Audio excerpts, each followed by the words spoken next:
V Mariboru imamo Titov most, pa imamo Titovo ulico. Se strinjate, da ta imena ostanejo? Ja, jaz kot starejša generacija ne se s tem strinjam, mlajši se pa s tem ne strinjajo. Se strinjam, ja. Pa boljše, da ostane, če te... Jaz sem vsekakor za to, da ostane ime Titov most in Titova ulica. Zakaj mislite, da je tako? Ja, ne vem, kaj imajo proti Titu, ker niso živeli v tistem času, mi smo imeli lepo starost pa mladost, ne, mlajši pa zdaj nimajo, ne, to je to. Torej je prav, da obeležimo ulico ali pa most ali pa stavbo po naši zgodovini. Ja, jaz mislim, da je prav. Ja. Pa ne, naj tako ostane, tako je bilo do zdaj, zakaj bi se spreminjalo? Vse pa on bil vseeno en velik človek, pa mislim, da si zasluži naš most, naša ulica po njemu imene.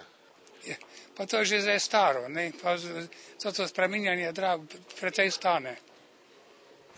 Čeprav razumem, je to potem zgolj z denarja, ni nekaj ideološkega, neki spomini. Tako je.